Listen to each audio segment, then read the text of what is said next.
Patrick McBride, how you doing today, sir? I'm fantastic. How are you, Joey? Patrick, I'm doing all right. I'm going to have to try to match that energy. We'll see how I do. Before we really get anything too serious, I want to know this before we get into it. What's something that even when it's clean, you feel like people should treat as if it's still dirty? Oh, that's a great question. So this will probably give you a little insight into my background, but I think bicycles, even when you think it's clean, they're absolutely dirty. If you could see on camera, just off my right hand shoulder, I've got a bicycle hanging on the wall, and no matter what you do, you got to stay clear of it. So chains, grease, tires, you name it, brakes. There's always something dirty on there, even if you've cleaned it. I would have not guessed that one. I think there's a clear answer, and I'm glad you didn't go with it because if you didn't, I wouldn't have had one. But it's the toilet. I think it's just obvious. Like no matter how, like that thing is just get away from it. I don't like people casually treating something that even if it's clean, I feel like you should treat it like it's dirty all the time. That's probably a better answer. I like yours. Well, I mean, I had more time to think about it. It's not really fair, Patrick. But I want to move this over to the world of insurance, and I think the logical sort of thing that I would like to know is that there is a lot of things that people maybe have misconceptions around insurance a lot of times, where they think something's one thing and it's actually another, and they treat insurance a certain way when maybe they shouldn't. What's I guess maybe the thing that you kind of come back to yourself in your conversations with clients, like constantly having to remind them about, like, hey, it's not this, it's that, it's is there some sort of foundational piece that you find yourself constantly realigning people with? You know what? If there's a constant, number one is always that insurance is nothing more than the transference of risk, and the riskier you are, your driving habits, your home, or your business, the more expensive it is, and that's where I think the translation gets lost, especially in a world where every advertisement says, "Give me 15 minutes and we're going to save you a bunch of money." You can't save risk. The only way to save that risk, I guess, is to reduce the risk. You then save the money. So risk equals premium. It's just the way it goes. I think if we had to look at it at a core point, that is the core of everything we do. How does it feel if you get somebody to like an epiphany, right? Like oh wow, I never really thought about it like that, or man, Patrick, you're the smartest insurance person ever. Like why do you making this make so much sense to me? I feel like it's so lost with the majority of our counterparts that that's actually what we're doing. We're not just selling a policy. We're not trading one new client for one who left because rates changed. But when we can really have a conversation around risk, you break this up a little bit with personal lines. It's really easy to see risk in life insurance. The more expensive that policy is, the more the underwriters think you're going to die. And without being morbid, without being scary or just making fun of tragedy in people's lives, the more expensive that policy is, the more the underwriters think you're going to pass during that policy term. Period. We translate that over to home insurance or auto insurance. The more expensive the risk is, the more risky they see you and your behaviors and your habits and all of those, that recipe for success here, right? What car you drive, where you drive it, how often you drive it, what are your particular or unique factors for your auto insurance? Same with your home. Where do you live? What's the claims data? What's the 100-year weather patterns? All of the different pieces, and how expensive is it to repair or replace that home? When you get a client to see that light bulb, it's a special thing. And at that point, you get to have a real conversation around value and how to mitigate risk, not just around the premium itself. And that's what we're trying to do every single day. I guess I would kind of be curious to know if there is anything that you guys do in the agency to make it easier for those epiphanies to happen. How are you communicating? How are you presenting information? What are you doing to sort of get them there in the most sort of efficient way, effective way possible? For the most part, I would, and again, if we break this up a little bit, personal lines and commercial lines are dramatically different. If we look specifically at personal lines, the example is always, hey, Mr. Customer, we're going to look at your home. Here are the pieces that make your home unique. Here is what makes your home as expensive as it is. We're looking at the risk factors. The risk alone with that replacement cost means the premium is here. This is where the carriers believe you are. And that's based on a number of things. We kind of go into it a little bit there. So we talk about the risk, we talk about the value, we talk about the benefits of a policy, then we talk about the premium, and then we talk about how that premium is equal to that risk in the pool of large numbers. And it's a basic conversation. It's super high level. I think anyone out there could understand it if we had it. You don't have to go deep. You just have to be confident what you're saying. When that customer asks the question, you need to know the answers, but you don't have to go. We don't have to go into the fifth course of a CIC to be able to explain this kind of stuff to our clients. They're not insurance professionals. That's our job. Our job is to translate the nerddom and the geekery, right? Is that a real word? It Uh, can be for today, sure. yeah, yeah. So taking that insurance geekery into common language, and this is my soapbox. I don't get mad that my customers say full coverage.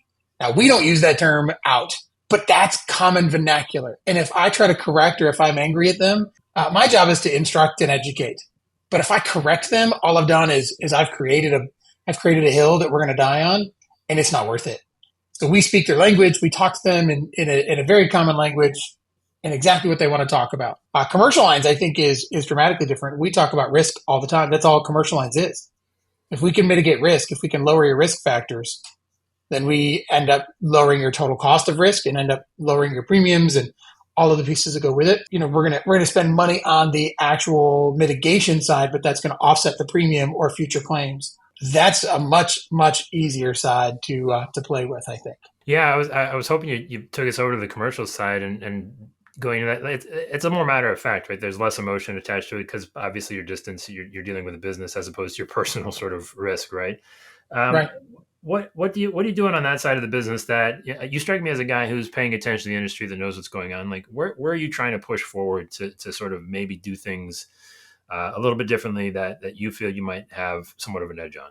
You know, um, I said this the other day in a meeting with one of my mentors is I'm only as good as I am because I stand on the shoulders of giants. If you've been to an insurance conference, you know that everyone who's successful in insurance is like 6'5" or taller, and I'm not. So clearly, I have to be the guy standing on the shoulders of giants because I'm not one.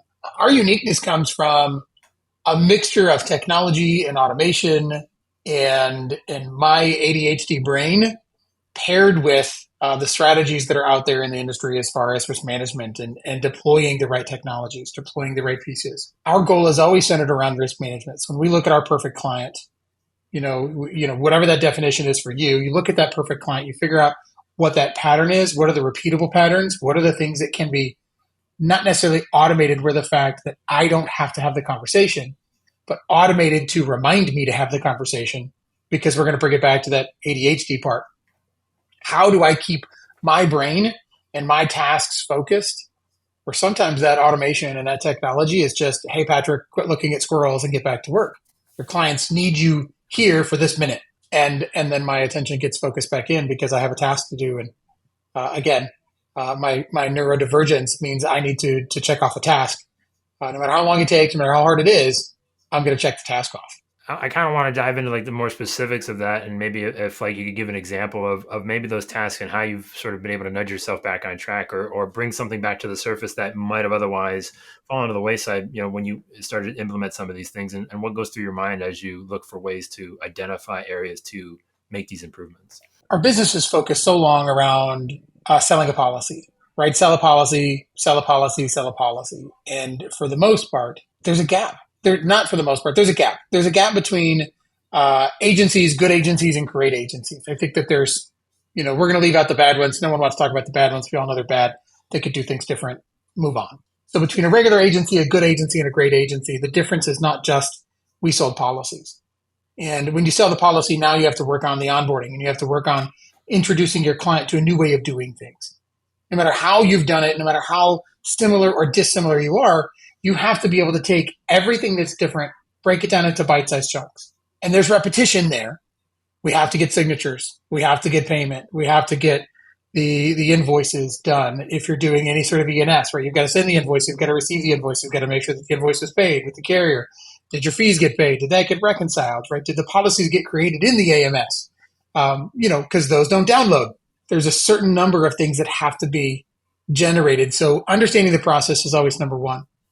Reminding yourself how to replicate that process every single time for every single customer is going to make their experience similar. And if you've ever heard, actually, I'm going to steal very little bit of Christos Provostalis, where he talks about what do you sell, and you sell the experience. Our salespeople, our producers, sell confidence that we're the right agency to work with. Right? It's the product is the product. Let's not beat around the bush. The product is the product. All of us are selling the same carriers in the same states to the same customers. We are, right? I'm glad that there are a certain number of people that die every day. There's a certain number of people born every day. The population is getting bigger. So more people need insurance, which means there's a little more opportunity for all of us out there. But when we look at this, we're doing the same thing.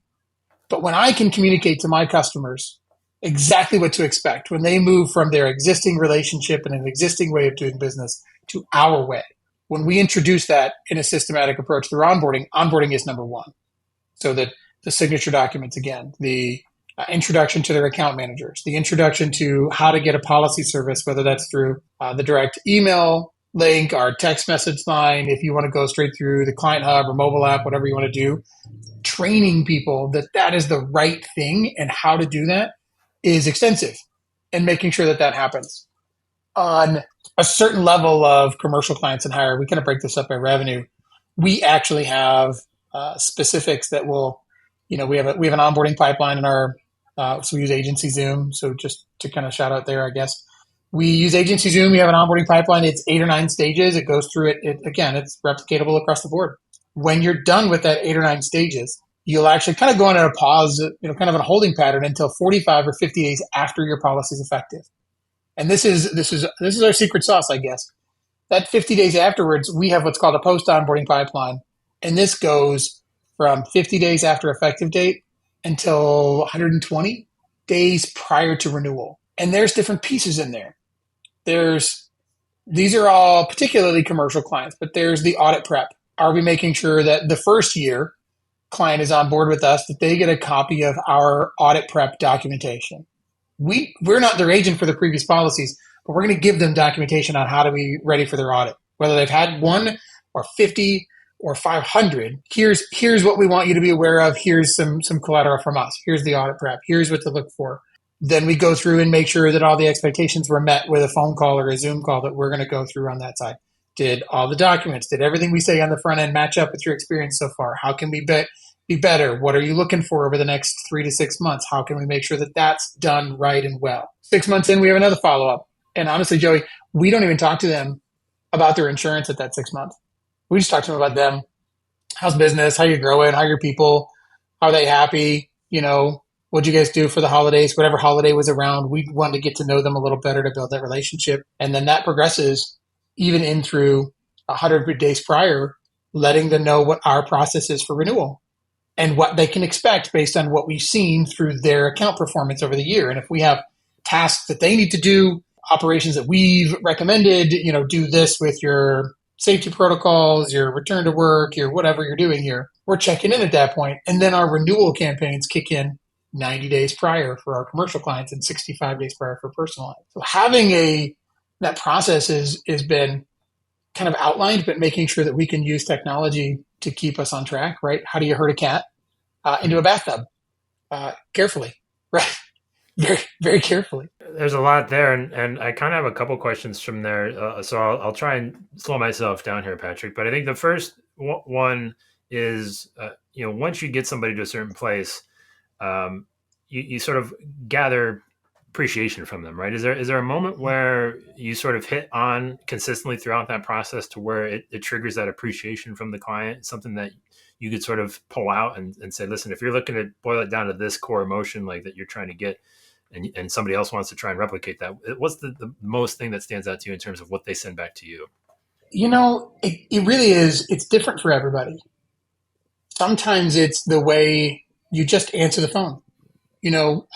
All of us can put a call tree in place and have a virtual receptionist that just answers the phone and routes it where it needs to go. Sales, service, Patrick, any team member name, or push the buttons here. And any of us can do it, and it's extremely efficient and cost effective. But you remove that personal connection. Some folks, it's just the fact that our phone gets answered by a real person in 6 seconds or less. That's it. Some folks, it's because we had the conversation about coverage, they experienced the claim, and now they're actually seeing the benefit of. And, we're going to knock on wood here because we all love good loss ratios. No one wants to have people experience a claim that they were right about. We don't. I say it to people all the time. You're going to have a claim. I hope it's not tomorrow. I hope it's not bad, but you're going to have one. And these are the things that I have to be concerned about as your agent. Because if you're going to move forward with our office and you don't have the right coverages, when that claim happens, are you mad at yourself for not choosing it, or are you disappointed or upset with me because we didn't emphasize these coverages enough? Some folks right there, that's it. You'll never lose that customer. And we've experienced that.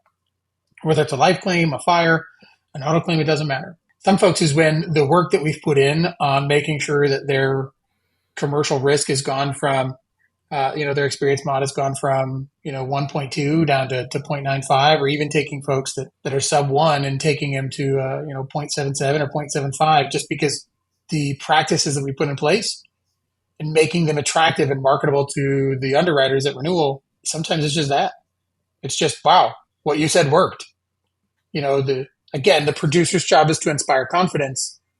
It's our account managers and that year-long process between that first policy and the second policy. I think the renewal is far more important than the initial policy ever will be. I can get anyone to trust me once, but if they can trust me twice or 3 times or 4 times, that's a different ballgame. Yeah, and the other thing that kind of stood out to me in all of that is like you mentioned, the consistency and making sure things happen every time, right? The same thing every time. Mm-hmm. I'm sure you probably, before you initiated that process, maybe discounted that as was it, how big of a shift was it once that started to happen, and just making sure that those things happened, and the overall, just I guess, change that you saw in the agency. I don't know that there wasn't really ever a point where we didn't do that. So even from the very beginning, when we opened our doors for the very first time in our very first agency, it was me in the office and only me in the office as a scratch captive agent. And I was selling policies, but I didn't do paperwork well. And by I didn't do paperwork well, Joey, I mean I didn't do paperwork. It stacked up in the box on my desk that I thought you had to have the inboxes. So I bought one, and the paperwork just sat there. And that's what I thought you did with paperwork. I had no idea. And corporate came in. They're like, "Hey, you're supposed to do this with those." And I immediately hired someone and said, "Hey, you're supposed to do this with those." And we then had to create the very first process: how to file the documents to stay in compliance, to make sure they still cancel out, and I don't get fired, right? I don't lose my contract. And from there, it's never been a question of how to create that process or should we create that process. It's always been, how do we continually improve, right? I think if we're writing a 100-page document, some folks are on page 2, some folks are on page 10, some folks are on page 75. We're not on page 2, and I don't think we're on page 90. I think we're probably on page 11 or 12. Really, if I look at what we're writing here, it's how to write the right story. What's the next right step? Every day is always, what's the next right choice? We're never there. We're always looking at what to do and what to do right and what to do next. All right, Patrick, I've got 3 more questions for you, sir. Okay. And the first one is, what's one thing you hope you never forget? I hope I never forget how hard this was. Really. I say that because, if you know any of our story, we started a captive agency in 2017, scratch. That was, that captive carrier was acquired. So we kind of technically started a second agency, even though we kept all our book, and that went downhill real fast. So we walked away. No equity, no contract values, no ability to sell, because all of our tenure was wiped away with that new purchase. And we walked away, started over scratch just under 2 years ago. So April of 2022. So we're 20 months into this now, and turning around and keeping our staff and walking through the entire market that we're experiencing today, and the hardest market in a generation. We're less than a 2-year-old agency, growing at a pace that I can't imagine. But I hope that I never forget how hard this really was, and I never forget how grateful I am that we were able to do it, and that not only did our team trust us, but our clients trusted us. And then every person kind of coming through, and that's probably number one. And I think if there's a second one, never forget that I'm not the smartest guy in the room, that the only reason we're as successful as we are is because there have been people on podcasts sharing their stories and sharing their tactics and freely giving of themselves and what they've experienced without having to get behind a paywall to get some crazy nugget to change our world. It's all of that is I'm a culmination of the industry and the people who've so freely given 100% of the time. Now, on the other side of that, Patrick, what's one thing you still have yet to learn? Patience is a virtue. We're on page, we're on, if it's a 10-page book, I'm on page 2. I use that phrase all the time, right? Hey, you're on page You're on page 10, I'm on page 2. So as we look at this, I want more than anything to be 3 years ahead of where I am. And actually reading in some of our reading and just kind of some of the pieces you do to self-develop and all the right things. And sometimes I just do them, Joey, because everyone says you're supposed to. So I do it. And I read book after book after book after book after book, trying to get better at business. And every book I read said, build the man, build the business. So when you build the man, and that's not a sexist term, I promise, right? Build the person, and you will, and then the business will be built because of building the person. When we looked at that, that was wonderful. And I'm like, okay, so we're going to keep building me. But all I want to do is be 3 or 4 years ahead of where I'm at. I want the next acquisition. I want the next big client. I want the next producer. I want the next team member on the team. I want the next, you name it, right? We've got a goal in our life, and we actually put it on paper. My wife and I put it on paper over the last couple of weeks. That and I'll share it here because I'm going to hold myself accountable to this for years to come. We want to generate 100 years of income for our family after I'm done working. So I have, let's call it 30 years, which is generous because I do not want to work until I'm 75. So that'd be 33 years from now. I need to generate somewhere in the range of $40 million, whether that's through the equity and selling the business or properties or whatever else we do in the world. We have to generate that kind of income. $100,000 a year. I've got 4 kids. I think if each of them got 100 years worth of $100,000, I think that trust would be pretty well set, and they could live pretty good lives for a long time. And my kids and my grandkids and their grandkids could do well. That side of things is I don't have a lot of patience, and I'm constantly looking at the next thing while having to remind myself that to don't get distracted by shiny objects. Hence task lists and automations to remind me to stay focused. All right, Patrick. Last question to you, sir. If I were to hand you a magic wand of sorts to reshape, change, alter, speed up, really any part of insurance, what's that thing? Where is it going? And what's it doing? Oh, I can change anything I want. So change how data is changed hands, and it's going to be technology based. So number one is change how the data is exchanged between carriers, AMSs, rating engines, all of it. It's not X's and O's. It's not box for box. It's the way the data can be shaped now. If we could wave a wand and change anything, that would be it, because that has such a large implication on the grander scheme and what data is available and how fast that data can transfer. Without question, I think that if anything could happen, that would be it. Patrick, this has been fantastic, sir. I'm going to leave it right there. Awesome, man. Thanks for having me.